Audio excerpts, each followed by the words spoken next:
जय हिंद दोस्तों। आप सभी का स्वागत है हमारे इस YouTube channel SSC infinity academy में।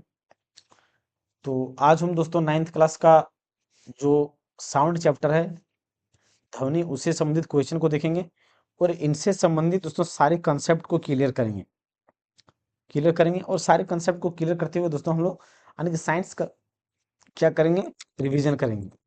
चलिए दोस्तों क्वेश्चन को शुरू करते हैं। ध्वनि डैश का एक रूप है जो हमारे कानों में श्रवण की संवेदना उत्पन्न करता है। संवेदना उत्पन्न करता है। देखिए दोस्तों, ध्वनि एक प्रकार का क्या है, एनर्जी है। क्या है? एनर्जी है। ध्वनि एक प्रकार का क्या है दोस्तों, डायरेक्ट यहाँ पे क्वेश्चन पूछा जा सके कि ध्वनि क्या है। तो ध्वनि एक प्रकार का क्या है, ऊर्जा है। क्या है? ऊर्जा है। ध्वनि एक प्रकार क्या है, ऊर्जा है, एनर्जी है।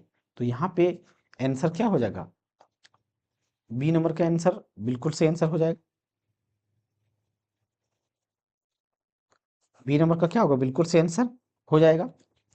अब देखिए दोस्तों, अगर हम ध्वनि की बात करें तो ध्वनि उत्पन्न कैसे होता है। ध्वनि दोस्तों जब भी देखिए वेव, ध्वनि जो होता है कंपन से उत्पन्न होता है।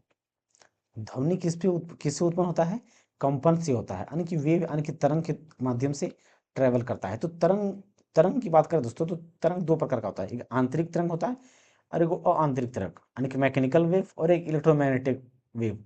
तो जो मैकेनिकल वेव होता है उसमें मीडियम की जरूरत पड़ता है, यानी कि उसे ट्रेवल करने के लिए माध्यम की सहायता पड़ता है। लेकिन इलेक्ट्रोमैग्नेटिक वेव है, उसमें माध्यम की सहायता के बिना भी वो ट्रेवल कर सकता है, जैसे कि प्रकाश, लाइट। लाइट बिना माध्यम के प्रवेश कर सकता है, लेकिन जो आंतरिक तरंग है या मैकेनिकल वेव है उसको ट्रेवल करने के लिए माध्यम की जरूरत है। तो आंतरिक वेव जो होता है वो दो प्रकार का होता है। क्या होता है? दो प्रकार का होता है। एक क्या होता है, अनुप्रस्थ तरंग, अनुप्रस्थ तरंग होता है। और दूसरा क्या होता है, अनुदैर्ध्य। दूसरा क्या होता है, अनुदैर्ध्य।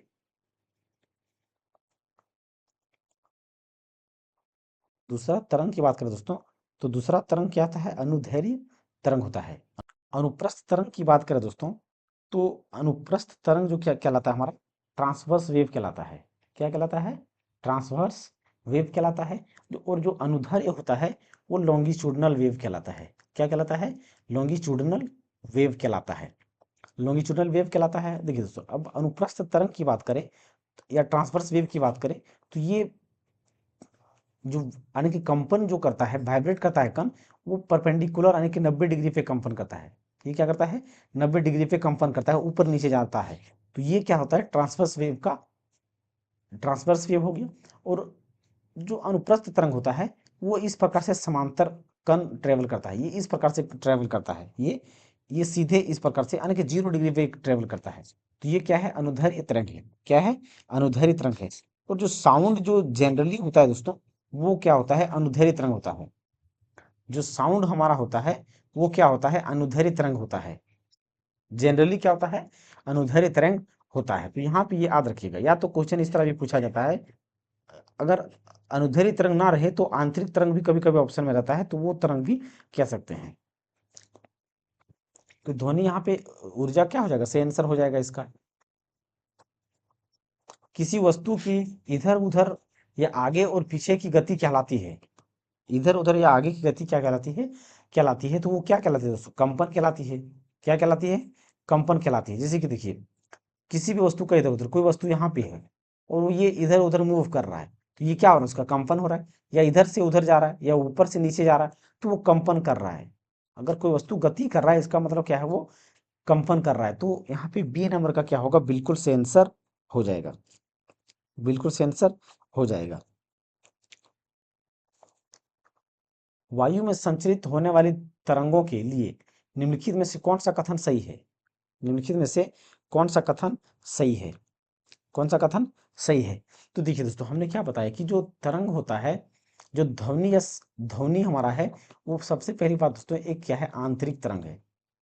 आंतरिक तरंग होता है। आंतरिक तरंग के अंतर्गत में दो भाग होता है, एक अनुप्रस्थ होता है। क्या होता है, अनुप्रस्थ होता है। और दूसरा क्या होता है, अनुदैर्ध्य होता है। अनुदैर्ध्य तरंग होता है।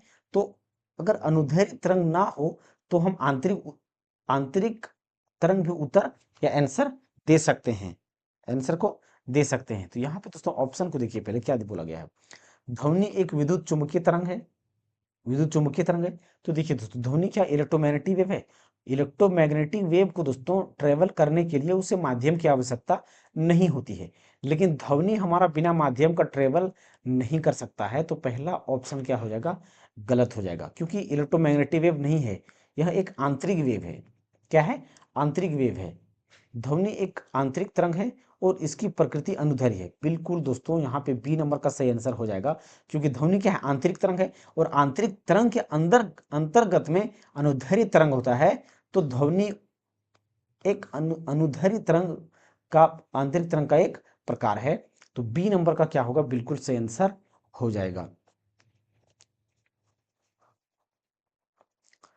ध्वनि तरंग की घाटी या सबसे निचला भाग को क्या कहा जाता है? तो देखिए दोस्तों, ध्वनि तरंग की बात करें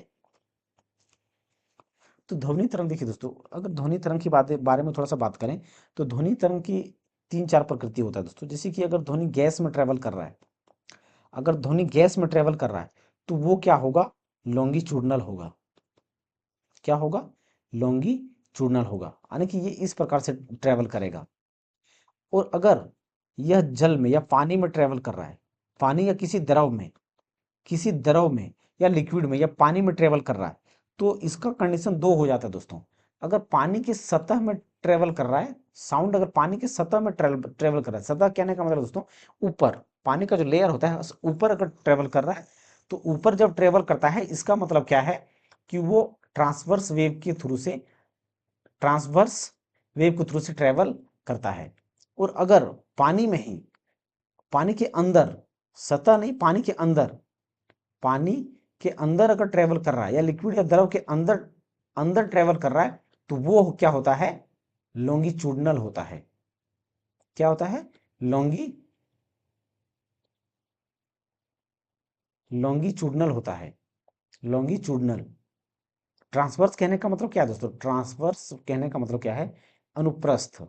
ट्रांसवर्स कहने का मतलब क्या है, अनुप्रस्थ, अनुप्रस्थ। और लॉन्गिट्यूडनल कहने का मतलब क्या है, अनुदैर्ध्य, अनु अनुदैर्ध्य। क्या हो गया? अनुदैर्ध्य। तो ये पानी के लिए हो गया। लेकिन दोस्तों, अगर हम किसी सॉलिड या लोहे वगैरह की बात करें, किसी सॉलिड चीज में, किसी सॉलिड चीज में अगर बात करें, तो इसमें दोनों तरीके से ट्रेवल करता है।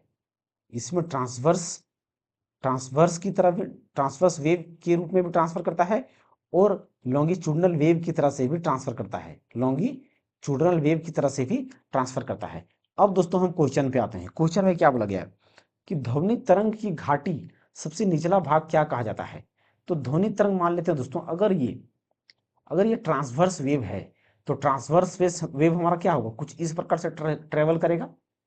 तो जो ये ऊपरी सिरा होगा, ऊपरी सिरा जो होगा, वो क्या कहलाता है, क्रेस्ट कहलाता है, यानी कि शिखर कहलाता है। क्या कहलाता है? शिखर कहलाता है। और ये जो निचली सिरा है, ये निचली सिरा है, ये क्या कहलाता है, ट्रफ कहलाता है। क्या कहलाता है? ट्रफ कहलाता है, यानी कि ये गर्त कहलाता है। क्या कहलाता है? गर्त कहलाता है। अब यहाँ पे दोस्तों विशेष बात का ध्यान क्या रख सकते हैं, इसी के अंतर्गत में अब अगर ये वेव आया है, तो इसके अंतर्गत और क्या क्या कंडीशन आता है। अगर यहाँ से यहाँ तक दोस्तों मैक्सिमम ऊंचाई की बात करें, यहाँ से यहाँ तक सबसे ऊंचाई की बात करें, तो ये आयाम कहलाता है। क्या कहलाता है? आयाम कहलाता है, जिसे इंग्लिश में हम क्या कहते हैं, एम्पलीट्यूड भी कहते हैं। आयाम यानी कि एम्पलीट्यूड कहते हैं। अगर अगर दोस्तों ये क्या कहलाता है, आयाम कहलाता है। बाकी बात दोस्तों आगे हम अगला क्वेश्चन में देखते हैं। तो यहाँ पे क्वेश्चन क्या बोला गया है कि ध्वनि तरंग की घाटी सबसे निचला भाग, तो सबसे निचला भाग क्या कहलाता है हमारा, गर्त कहलाता है, ट्रफ कहलाता है। तो गर्त आन के डी नंबर का क्या होगा, बिल्कुल सही आंसर हो जाएगा। बिल्कुल क्या होगा, सही आंसर हो जाएगा। लगातार दो विरलन के बीच की दूरी को क्या कहा जाता है, या distance between two consecutive refractions called. देखिए दोस्तों, फिर से यहाँ पे हम बात करेंगे ट्रांसवर्स वेव का। तो ये हमारा क्या है, ट्रांसवर्स वेव है। ये क्या है, ट्रांसवर्स वेव है। तो जब दोस्तों ट्रांसवर्स वेव हमारा ट्रेवल करता है,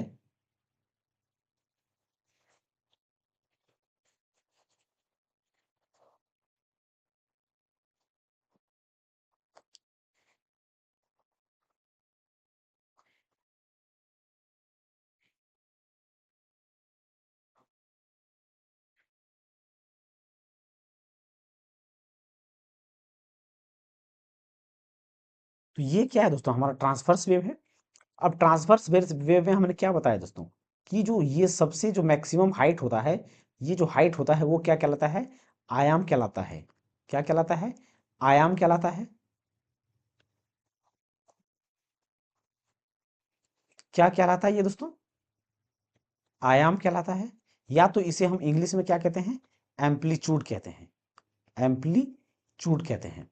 अगर दोस्तों, अगर यहाँ से यहाँ पे क्या बोला कि दो लगातार विरलनों के बीच की दूरी, यानी कि यहाँ से अगर लेते हैं ये मैक्सिमम है, यानी कि पहला वेव का ये पहली हाइट और दूसरा वेव का ये हाइट, तो यहाँ से यहाँ तक की जो दूरी होता है ये हमारा क्या कहलाता है, वेवलेंथ कहलाता है, यानी कि तरंग दैर्घ्य कहलाता है।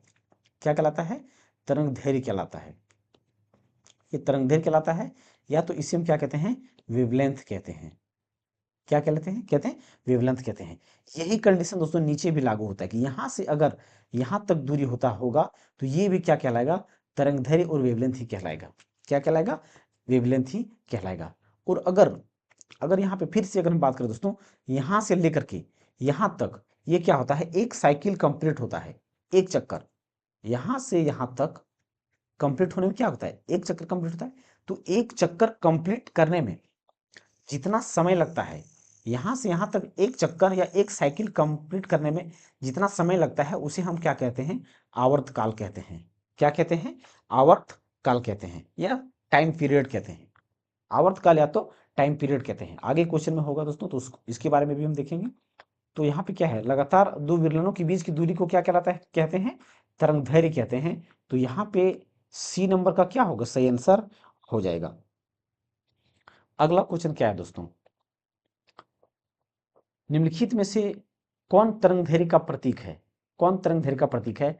तो अभी हमने यहाँ पे क्या देखा दोस्तों, तरंगदैर्घ्य का प्रतीक ये क्या हमारा, इसी को क्या कहा जाता है, लैम्बडा कहा जाता है।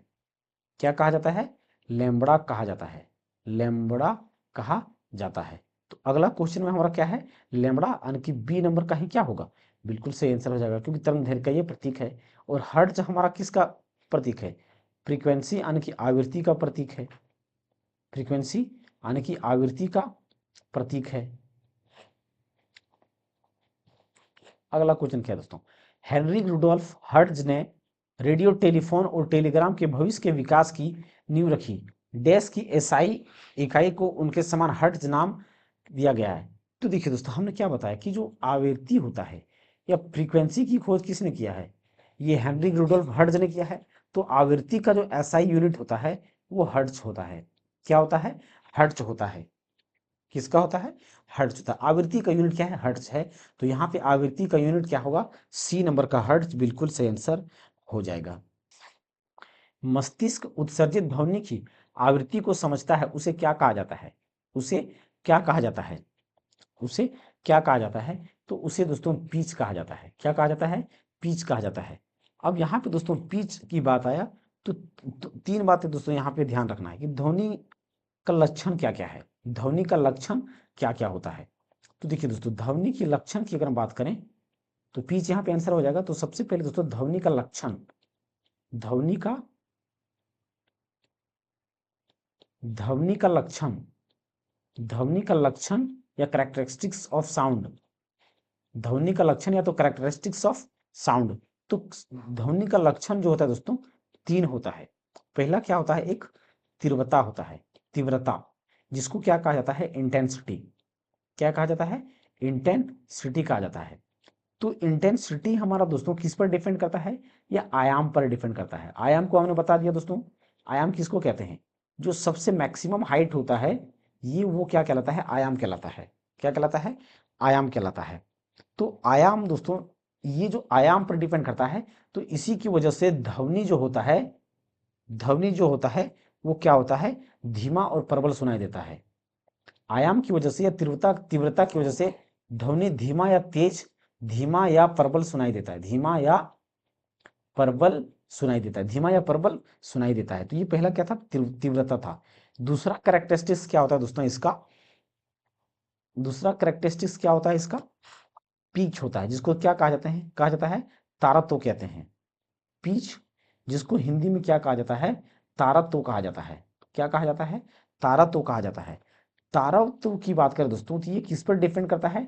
आवृत्ति पर डिपेंड करता है। क्या होता है? आवृत्ति पर डिपेंड करता है। तो जिसकी आवृत्ति अधिक होगा, आवृत्ति जिसका, फ्रीक्वेंसी जिसका अधिक होगा, उसका साउंड या ध्वनि क्या होगा? साउंड पतला होगा। क्या होगा? पतला होगा। जैसे लड़की की आवाज, मक्खियों का भिन भिनाना। अब जिसका आवृत्ति कम होगा, जिसका आवृत्ति, जिसका आवृत्ति, ये तीर ऊपर जा रहा है मतलब दोस्तों आवृत्ति बढ़ रहा है, और तीर नीचे जा रहा है इसका मतलब आवृत्ति क्या हो रहा है? कम हो रहा है। तो अगर आवृत्ति कम हुआ तो साउंड क्या होगा? मोटा होगा, कर्कश आवाज जिसको कहते हैं। साउंड क्या होगा? पतला होगा। पतला आने का दोस्तों मधुर, आवृत्ति क्या होगा? पतला होगा, साउंड पतला होगा। और अगर दोस्तों फ्रीक्वेंसी घटेगा, ये मधुर, मधुर आवाज मतलब यानी कि लड़कियों का आवाज क्या होता है? पतला होता है, मधुर होता है। तो फ्रीक्वेंसी लड़कियों की क्या है? हाई है। क्या है? हाई है। और जैसे कि दोस्तों मक्खी जो होता है हमारा, मच्छर, जो मच्छर देखता है जैसे कि मधुर संगीत के जैसा क्या करता है? भिन भिन, सोने नहीं देता रात को। तो वो मच्छर का भी आवाज क्या होता है? पतला होता है। वो किसकी वजह से? क्योंकि उसकी फ्रीक्वेंसी हाई है। लेकिन दोस्तों लड़कों की आवाज जो होता है वो साउंड भारी होता है। क्या होता है? साउंड क्या होता है? भारी होता है। साउंड भारी होता है। क्यों? क्योंकि इसकी फ्रीक्वेंसी कम है। तो ये भारी आवाज यानी कि किसका होता है? जिसको कर्कश आवाज भी कहते हैं। तो लड़कों की आवाज जो होता है वो भारी होता है। क्या होता है? भारी होता है। वो किसकी वजह से? पिच की वजह से। किसकी वजह से होता है? तो पिच की वजह से लड़कों की आवाज भारी होता है। ये कंडीशन हो गया। और एक क्या होता है दोस्तों? अधिस्वर होता है, जिसको गुणवत्ता कहते हैं। गुणवत्ता यानी कि क्वालिटी। तीसरा, ये क्या हो गया? ये क्या है? तीसरा, गुणवत्ता यानी कि लाउडनेस जिसको कहते हैं। लाउडनेस हम कह सकते हैं, या अधिस्वर। तो ये किस पर डिपेंड करता है? अधि अधिस्वर पर डिपेंड करता है। ये किस पर डिपेंड करता है? अधिस्वर पर डिपेंड करता है। देखिए दोस्तों, अब अधिस्वर की बात करें तो आपने देखा होगा, जैसे कि हम घर की ही बात कर लेते हैं। जैसे कि अगर हम लोग का पापा बोलते हैं, तो उसको हम, अगर हम बिना देखे बात करें, अगर पापा हमारे क्या है, बाहर दरवाजे पे बात कर रहे हैं, हमने देखा नहीं है, तो हम आवाज सुन के पता कर सकते हैं कि वो पापा की आवाज है। और अगर मान लेते हैं कि भैया बात कर रहे हैं या कोई भी बात कर रहा है, तो हम अगर उनसे पहले से बातचीत हो चुका है, तो हम आवाज से पहचान लेते हैं कि ये क्या है, हमारे भैया है। या तो कोई बात कर रहा है या माँ बात कर रही है, तो हम पता कर लेते हैं कि वो क्या है, माता की आवाज है। या तो दोस्तों हम जैसे कि म्यूजिकल सिस्टम की बात करते हैं, जैसे कि ढोल बज रहा है, तो ढोल बज रहा है तो उसकी आवाज से हम पता कर लेते हैं वो क्या है, ढोल की आवाज है। और या तो फिर तबला बज रहा है, तो हम तब उसके आवाज से पता कर लेते हैं कि क्या है, तबला बज रहा है। तो उसका क्या है, अलग अलग क्वालिटी है। क्यों नहीं उसका फ्रीक्वेंसी या तो पिच दोनों का सेम हो, उसका तीव्रता और इंटेंसिटी दोनों ही, यानी कि तीव्रता या तो पिच दोनों का सेम हो, फिर भी उसकी आवाज को डिफ्रेंशिएट हम कर पाते हैं, क्योंकि उसका लाउडनेस या अधिस्वर क्या है, अलग अलग है। तो ये तीन चीज है दोस्तों। तो क्वेश्चन यहाँ पे ये डायरेक्ट पूछा जाता है दोस्तों कि तीव्रता किस पे डिपेंड करता है? तो वो आयाम पे डिपेंड करता है। पिच किस पे डिपेंड करता है? तो वो आवृत्ति पे डिपेंड करता है। तो ये बात दोस्तों याद रखिएगा। अगला क्वेश्चन दोस्तों, माध्यमान के दोनों ओर मध्यम, माध्य सॉरी माध्यमान के दोनों ओर माध्यम में अधिकतम उत्तेजना का परिमाण क्या है? परिमाण क्या है? तो देखिए दोस्तों, हमने क्या बताया कि जब भी कोई वेव में, ये हमारा ट्रांसवर्स वेव होगा, तो ये जो मैक्सिमम डिस्टेंस कवर करेगा, ये जो मैक्सिमम, ये क्या हो, ये मध्य रेखा हो गया, ये माध्य बोला है ना, माध्यमान। तो ये क्या हो गया, माध्यमान हो गया। अब इस माध्यमान से अगर ऊपर जाता है या नीचे जाता है, तो जो अधिकतम उत्तेजना, यानी कि अधिकतम उत्तेजना कहने का मतलब क्या है कि अधिकतम ऊंचाई तक जो कवर करेगा, वो हमारा क्या कहलाता है, आयाम कहलाता है। क्या कहलाता है? आयाम या तो एम्पलीट्यूड कहलाता है। तो आयाम आने की यहाँ पे बी नंबर का क्या होगा, बिल्कुल सही आंसर हो जाएगा। अगला क्वेश्चन क्या है, एक बड़े सभागार की दीवारों से ध्वनि का पुनरावृत्ति प्रावर्तन क्या है, जिसके परिणाम स्वरूप ध्वनि की दृढ़ता बनी रहती है? ध्वनि की दृढ़ता बनी रहती है। तो ये देखिए दोस्तों, अब बात को समझिएगा दोस्तों, यहाँ पे दो चीज होता है। तो अब देखिए दोस्तों, ध्वनि का परावर्तन की बात करते हैं। यहाँ पे क्या बोला, पुनरावर्ती परावर्तन। तो देखिए दोस्तों, ध्वनि परावर्तन की बात करते हैं पहले। ध्वनि परावर्तन, ध्वनि परावर्तन। तो देखिए दोस्तों, ध्वनि परावर्तन और प्रकाश परावर्तन में दोस्तों कोई प्रभाव, फर्क नहीं पड़ेगा। अगर यहाँ से लाइट हमारा टकराया और ये उसी दिशा में वापिस आ गया, तो ये क्या कहलाता है, प्रकाश का परावर्तन कहलाता है। उसी प्रकार अगर ध्वनि भी यहाँ पे टकराया और पुनः उसी दिशा में वापिस आ गया तो ये ध्वनि का परावर्तन कहलाता है। क्या कहलाता है, ध्वनि का परावर्तन कहलाता है। तो ध्वनि का परावर्तन का दोस्तों दो एग्जाम्पल या उदाहरण हम कह सकते हैं। पहला क्या होता है, एक इको होता है। क्या होता है, इको होता है, जिसे क्या कहते हैं, प्रतिध्वनि कहते हैं। क्या कहते हैं, प्रतिध्वनि कहते हैं। प्रतिध्वनि क्या होता है दोस्तों, ध्वनि का बार बार सुनाई देना या साउंड का बार बार सुनाई देना। ध्वनि का बार बार सुनाई देना, बार बार बार बार ध्वनि का बार बार सुनाई देना, ध्वनि का बार बार सुनाई देना, तो ये क्या कहलाता है, इको कहलाता है। और इको सुनने के लिए दोस्तों 16.6 मीटर की दूरी होना जरूरी है, या तो 17 मीटर के आसपास की दूरी होना जरूरी है इको के लिए। अब इसी के साथ साथ एक क्या होता है दोस्तों, अनुरणन होता है। अनुरणन जिसको क्या कहते हैं, यहाँ पे इंग्लिश दिया गया है दोस्तों, रिवर्ब्रेशन। रिवर्ब्रेशन, तो ये अनुरणन क्या होता है, अनुरणन क्या होता है, तो ये ध्वनि, जैसे कोई अगर बातचीत कर रहा है तो ध्वनि बंद हो गया, ध्वनि बंद होने के बाद भी, ध्वनि बंद होने के बाद भी साउंड गूंजता रहता है। ध्वनि क्या होता है, साउंड गूंज बना रहता है, या तो गूंज गूंज कायम रहता है, या तो बना रहता है, या तो गूंजता रहता है। वो क्या कहलाता है, अनुरणन कहलाता है। क्या कहलाता है, अनुरणन या तो रिवर्बरेशंस कहलाता है। तो देखिए दोस्तों, इसी इसी इसी पर आधारित दोस्तों सिनेमा हॉलों में क्या होता है, सिनेमा हॉल में आप लोगों ने देखा होगा दीवारें जो बनाया जाता है वो खुरदरा बनाया जाता है या रफ सरफेस बनाया जाता है, या तो वहां पे दीवारें पे कॉर्क वगैरह लगा दिया जाता है जिससे कि साउंड को एब्जॉर्ब कर सके और ये गूंज बार बार सुनाई ना पड़े। तो ध्वनि का पुनरावृत्ति परावर्तन का परिणाम स्वरूप ध्वनि का दृढ़ता बना रहना, यानी कि ध्वनि बंद होने के बावजूद भी गूंजते रहना, वो क्या कहलाता है, अनुरणन कहलाता है, या तो रिवर्ब्रेशन कहलाता है। तो डी नंबर का यहाँ पे सही आंसर हो जाएगा। अब क्वेश्चन को देखिए दोस्तों, ध्वनि की गति भी और तरंगदैर्घ्य लैम्बडा और आवृत्ति एफ किस रूप में एक दूसरे से संबंधित है, किस रूप में एक दूसरे से संबंधित है। तो देखिए दोस्तों, यहाँ पे एक फॉर्मूला आप डायरेक्ट याद रखिएगा कि जो ध्वनि का वेग होता है, ध्वनि का वेग जो होता है, ध्वनि का वेग, वो तरंगदैर्घ्य, वो क्या होता है,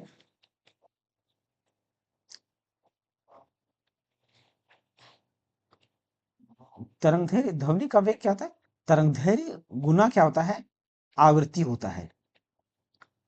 तरंगदैर्घ्य गुना क्या होता है, आवृत्ति होता है। तरंगदैर्घ्य गुना क्या होता है, आवृत्ति होता है।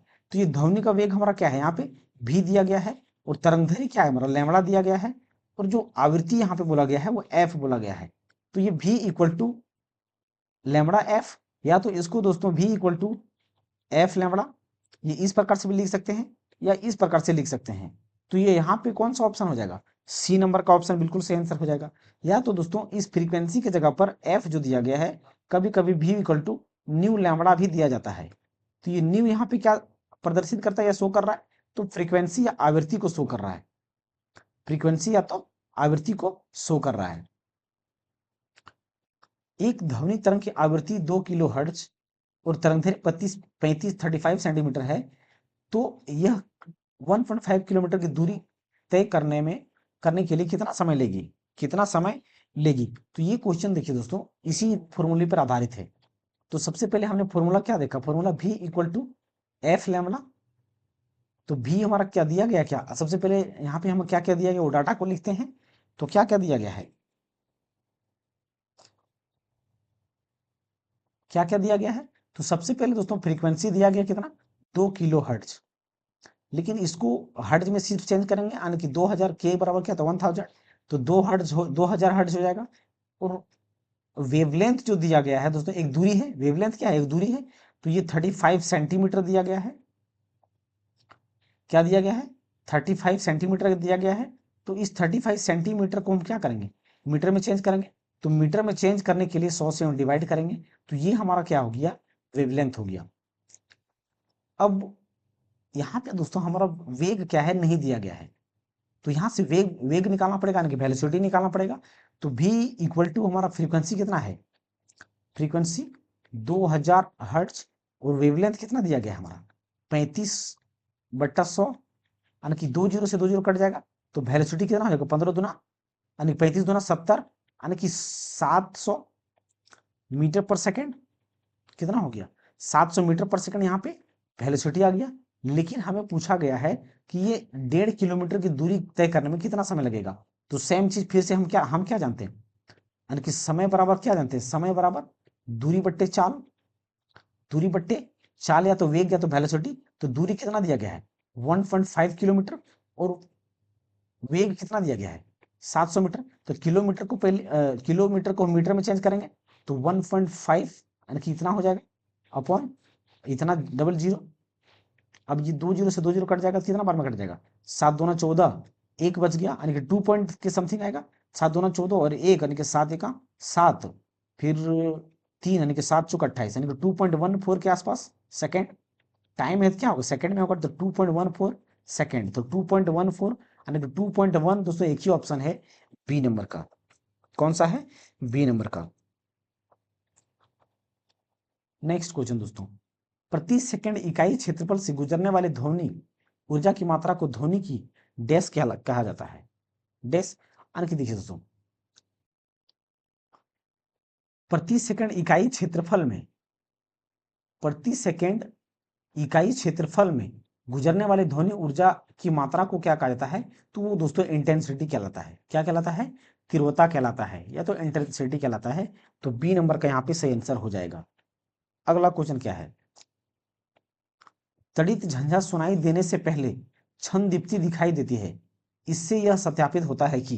तो देखिए दोस्तों इसको भी समझिए दोस्तों, जैसे बरसात के मौसम में देखा होगा दोस्तों, बादल जब गरजता है, जब बादल गरजता है, जब बादल गरजता है या फटता है, बादल जब गरजता है,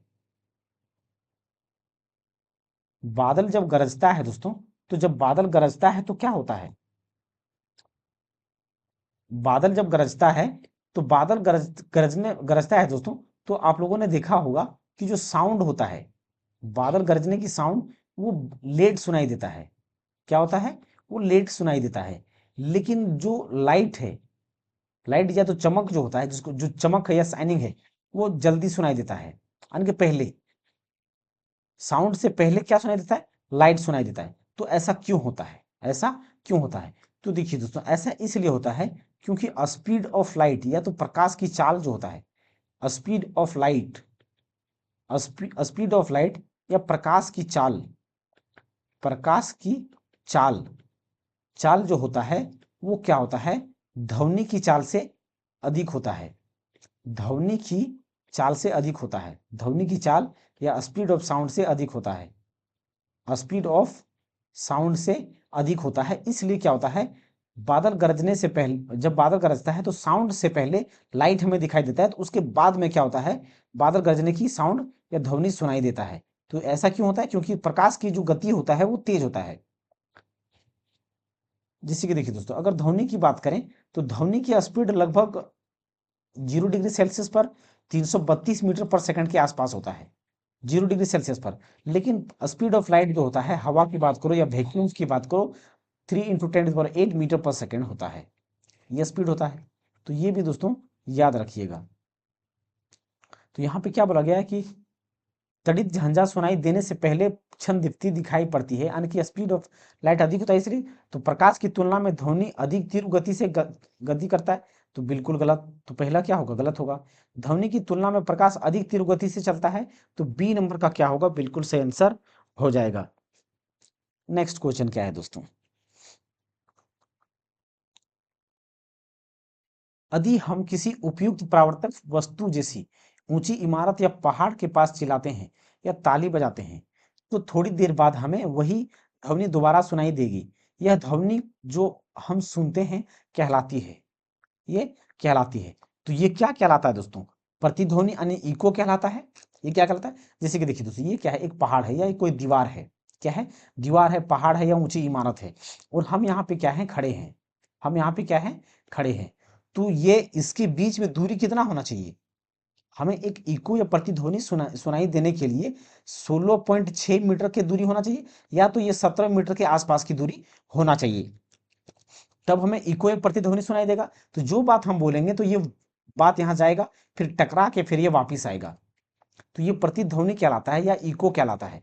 तो ये कितनी देर दूरी होनी चाहिए, तो 16.6 मीटर होनी चाहिए या तो 17 मीटर होनी चाहिए। तो बी नंबर का यहाँ पे क्या होगा, सही आंसर हो जाएगा।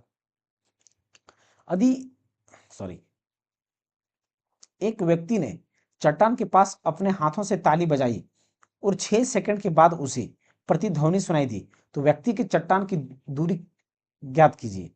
तो देखिए दोस्तों, यहाँ पे ये अच्छा क्वेश्चन पूछा गया दोस्तों।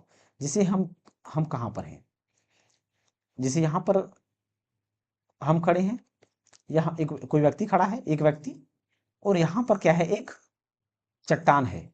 ये क्या है, चट्टान है। तो यहाँ से दोस्तों साउंड निकला, तो यहाँ से साउंड निकला और फिर ये सुनाई दिया, तो टोटल समय जाने और आने में टोटल समय कितना लग गया, 6 सेकंड लग गया। यानी कि 3 सेकंड जाने में लगा और 3 सेकंड आने में लगा। 3 सेकंड जाने में, 3 सेकंड, 3 सेकंड जाने में और 3 सेकंड आने में लगा। यानी कि एक तरफ की दूरी कवर करने में कितना सेकंड लगा, 3 सेकंड लगा, और वापस आने में 3 सेकंड लगा। और इसका ध्वनि का वेग जो दिया गया है, कितना दिया गया है, 346 मीटर पर सेकंड दिया गया है। तो इसकी बीच की दूरी क्या होगा। तो देखिए दोस्तों, अगर ये ध्वनि या साउंड ट्रेवल कर रहा है, तो ये 6 सेकंड में जा करके आ जा रहा है, तो ये ध्वनि 2 बार ट्रेवल कर रहा है। 6 सेकंड में क्या हो रहा है, 2 बार ट्रेवल कर रहा है। तो टाइम को हम क्या लेंगे, एक बार का ही लेंगे। तो 6/2 या तो 3, यहाँ पे कितना लेंगे हम, 3 सेकंड लेंगे। समय कितना लेंगे, 3 सेकंड ही लेंगे। और हमें क्या चाहिए, यहां से यहां तक की दूरी क्या है, ये चाहिए, यानी कि डिस्टेंस क्या है, इसके बीच की डिस्टेंस क्या है हमें चाहिए। तो हम क्या जानते हैं, समय बराबर क्या होता है, डिस्टेंस अपॉन वेलोसिटी, या तो डिस्प्लेसमेंट अपॉन वेलोसिटी। तो समय कितना दिया गया है, 3 सेकंड दिया गया है। डिस्टेंस हमें निकालना है, वेलोसिटी कितना है, 346। तो यहाँ पे कितना दिया गया दोस्तों, 346 दिया गया है स्पीड। तो डिस्टेंस निकालने के लिए ये क्या होगा, इधर मल्टीप्लाई हो जाएगा। तो डिस्टेंस बराबर क्या हो जाएगा, यानी कि 3 × 3 = 4 6। तो कितना हो जाएगा ये, 3 × 6 = 18, 3 × 6 = 18। तो एक ही ऑप्शन में 18 है, तो यहाँ पे डायरेक्ट आंसर देके निकल जाना है।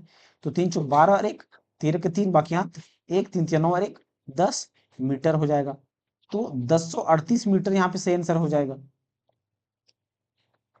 दिल की आवाज सुनने के लिए इस्तेमाल किया जाने वाला एक उपकरण है, एक उपकरण है। तो वो क्या है दोस्तों, डॉक्टर को देखा होगा दोस्तों आप लोगों ने, ये कुछ इस प्रकार का स्टेथोस्कोप जिसको कहते हैं हम, ये इस प्रकार का एक यंत्र होता है। ये कान, ये दोनों क्या है, कान में लगाते हैं, ये दोनों कान में लगाते हैं। और ये हमारा दोस्तों कहाँ पे रखता है, या तो हमारे चेस्ट पे रखेगा, जहाँ पे धड़कनें हमारी होती है, या तो जहाँ पे नर्व्स हमारा होता है वहां पे रखेगा। तो ये क्या कहलाता है, स्टेथोस्कोप कहलाता है।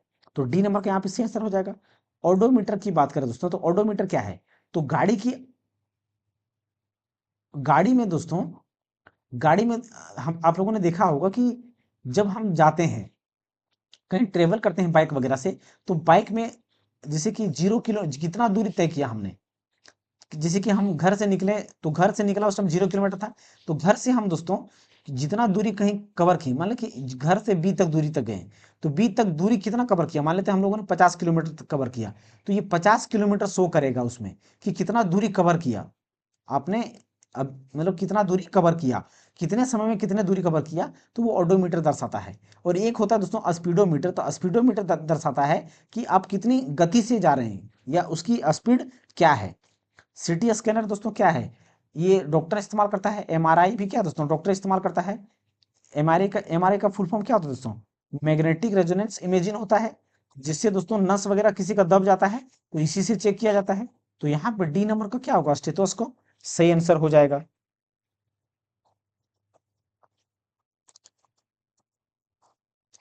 मनुष्य के लिए ध्वनि की श्रव्य सीमा लगभग किस सीमा तक होती है। तो यहाँ पे दोस्तों फिर से देखिए दोस्तों, एक क्या होता है, अश्रव्य ध्वनि। एक यहाँ पे ध्यान से देखिएगा दोस्तों, ये क्वेश्चन बार बार पूछा जाता है।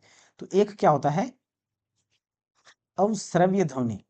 क्या होता है, अवश्रव्य ध्वनि, जिसे क्या कहते हैं, इंफ्रासोनिक इंफ्रासोनिक इंफ्रासोनिक साउंड भी कहते हैं। इंफ्रासोनिक, इसको अच्छा से लिख देते यार,